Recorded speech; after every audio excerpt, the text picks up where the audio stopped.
Hi everyone, once again I greet us all in that wonderful and glorious name of my Lord and Savior Jesus Christ, the Lord of Lords and the King of Kings, the one unto whom every knee shall bow and through whom every tongue will give praise unto the Most High God. The name that is above every other name in the heavens above and on the earth below, the only name through which people can be saved, and his name is Jesus. The message I'm going to share with you today, I've titled Resurrecting. And my foundational text today is taken from the book of 2 Kings, chapter 4, verses 8 to 37. And it reads as follows in the New Living Translation of the Bible. Now it happened one day that Elisha went to Shunem, where there was a notable woman, and she persuaded him to eat some food. So it was as often as he passed by, he would turn in there to eat some food. And she said to her husband, Look now, I know that this is a holy man of God, who passes by us regularly. Please let us make a small upper room for him on the wall, and let us put a bed for him in there, a table and a chair and a lampstand, so that it will be, whenever he comes, he can turn in there. And it happened one day that when he came there and he turned into the upper room and lay down there, then he said to Gehazi his servant, Call the Shunammite woman. When he had called her, she stood before him, and he said to him, Say now to her, Look, you have been concerned for us for a while with all this care. What can I do for you? Do you want me to speak on your behalf to the king or to the commander of the army? She answered, I dwell among my own people.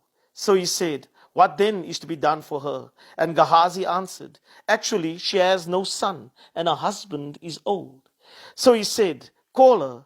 When he had called her, she stood in the doorway. Then he said, About this time next year you will embrace a son.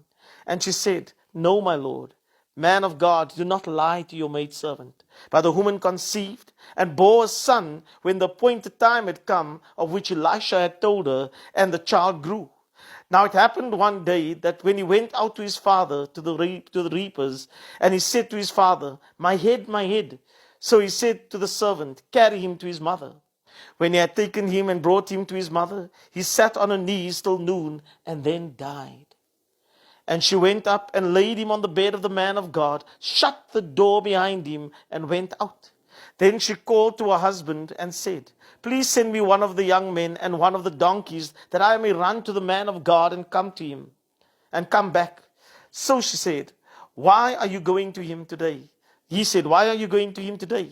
It's neither the new moon nor the Sabbath. And she said, It is well.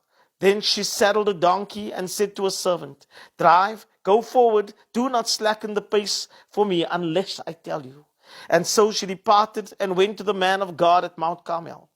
And so it was when the man of God saw her far off that he said to his servant Gehazi, Look, the Shunammite woman, please run out to meet her and say to her, Is it well with you? Is it well with your husband? Is it well with your child? And she answered, It is well. Now, when she came to the man of God at the hill, she caught him by the feet. But Gehazi came near to push her away. But the man of God said, Let her alone, for her soul is in deep distress. And the Lord has hidden it from me and has not told me. So she said, Did I ask you for a son, my Lord? Did I not say, Do not deceive me? Then he said to Gehazi, Get yourself ready and take my staff in your hand and be on your way. If you meet anyone, do not greet him. And if anyone greets you, do not answer him, but lay my staff on the face of the child. And the mother of the child said, As the Lord lives, as your soul lives, I will not leave you. So he arose and followed her. Now Gehazi went on ahead of them and laid the staff on the face of the child, but there was neither voice nor hearing. Therefore he went back to meet him and told him, saying, The child is not awakened. When Elisha came into the house, there was a child laying on his bed. And he went in there, shut the door behind the two of them, and prayed to the Lord. Then he went up and lay on the child and put his mouth on the child's mouth, his eyes on his eyes, and his hands on his hands. And he stretched himself out on the child, and the flesh of the child came to be warm. He returned and walked back and forth in the house, and again went up and stretched himself out on him. Then the child sneezed 7 times, and the child opened his eyes. And he called Gehazi and said, Call the Shunammite woman. So he called her, and when she came into him, he said, Pick up your son. So she went in, fell at his feet, and bowed to the ground. Then she picked up her son and went out. 2 Kings 4:8-37 in the New King James Version of the Bible. There are many people currently in a situation where they need something resurrected. Their marriage, a relationship with a child or a family member, their health, their business, finances, ministry, or a relationship with the Lord. According to the Oxford Dictionary, the word resurrect is to restore a dead person to life, or similar to revive or revitalize something that is inactive, disused, or forgotten. In our foundational text today, we read about a woman who shows hospitality to the prophet Elisha, knowing that he was a man of God, persuades her husband to build a room and put a bed, a lamp, a chair, and a desk in it, making it comfortable for him, that he can use it whenever he passes through the area. For her compassion and generosity, Elisha asked if there was anything he could do that could grant a favor with the king or with the command of the army. We read that she didn't want anything. She was content with what she had and being amongst the people. This woman never showed hospitality to the prophet with any ulterior motive of expectation, but because she was obviously prompted in her spirit to do so, as she knew that he was a man of God. My friends, the Bible states each of you should give what you have decided in your heart to give, not reluctantly or under compulsion, for God loves a cheerful giver in 2 Corinthians 9:7. This woman's generosity and the attitude she gave with was rewarded by God through the prophet with something money could not buy a son, and that is a son. When we don't seek rewards from men for good deeds that we do for God's servants, God grants us the desires of our heart, and He makes the impossible possible for us.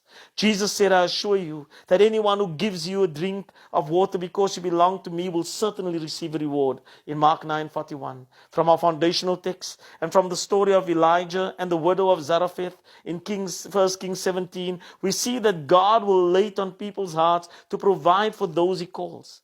For people's hearts are in the hands of God, as Proverbs 21 says, verse 1 says, the hearts of the kings are in the hand of the Lord. So we need not manipulate or try to extract anything from people. There's a difference between receiving and extracting. And when anyone obeys the prompting God puts on the heart to give, they open themselves up to experience the supernatural. The widow of Zarephath experienced supernatural provision, whereby the oil and the flour never ran out throughout the famine. And the Shunammite woman conceived a son, even though her husband was old and she was possibly barren. Ironically, both women's sons died and were resurrected. Oftentimes, when we obey God, the enemy attacks and tries to cause us to doubt God. You tithe, experience supernatural breakthrough, but suddenly your business is inactive. You face financial challenges. Your mortgage falls behind. All to cause us to question God. Both these women questioned the prophets. My friends, when we obey God and are faced with calamity, we can boldly approach His throne of grace and are sure to receive mercy and find grace in our time of need, as Hebrews 4:16 says. So, my friends, in your time of distress, don't turn from God. Turn to God in faith. The devil is the one that is behind our calamity. He came to steal, to kill, and to destroy. But Jesus came to give us rich, abundant, and satisfying lives. That is in John 10:10. And like the Shunammite woman, don't speak the problem or the facts. When her son died, she went to the man of God and she told her servant not to slow the pace.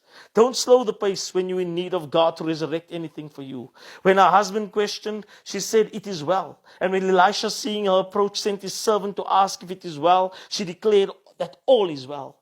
Then, when she got to Elisha, she fell at his feet and spoke honestly from a place of pain and refused to let go, even when Elisha told his servant to go and lay his staff on the boy. Sometimes we need to hold on and refuse to let go until we receive from God, like Jacob when he wrestled with God in Genesis 32. My friends, when we read about the call of Elisha, we are told that when the prophet Elijah threw his cloak over him, he immediately ran after him, went back, sacrificed his oxen and pulling his plows, broke and burned the plowing equipment, cooked and gave the meat to the people, and then followed Elijah in 1 Kings 19. Elisha gave up his livelihood, left everything to pursue and to serve God under Elijah, and God, true to His word, undertook for him. Peter allowed Jesus to use his boat and then obeyed Jesus' word, even though it never made sense to him, and he received a net-breaking, boat-sinking harvest. But then he didn't get caught up with the blessing. He fell at Jesus' feet and pursued the blesser and became a fisher of men. And we still read about him today, 2,000 years later. When we trust God and leave everything to pursue him, he will supply all our needs. And we will get to be used by God to do the miraculous and operate in the supernatural, which has eternal benefits. Our God is the God of the resurrection. Jesus said, I am the resurrection and the life. He who believes in me, though he may die, he shall live. And whoever lives and believes in me shall never die. Do you believe this? In John 11:25-26. Elijah resurrected the widow of Zarephath's son from the dead. Elisha resurrected the Shunammite woman's son from the dead. Jesus resurrected Lazarus from the dead. That's in John 11. Peter resurrected Tabitha from the dead in Acts chapter 9. Paul resurrected a young man from the dead in Acts chapter 20. The Bible states, yes, God raised Jesus to life. And since God's spirit of resurrection lives in you, he will also raise your dying body to life by the same spirit that breathes life into you. Romans 8:11. My friends, if you are a believer in Jesus, then you have the resurrection power of God in you. So to resurrect your marriage, your relationships, your business, your body if it's sick, your finances, your ministry, or anything that needs to be resurrected.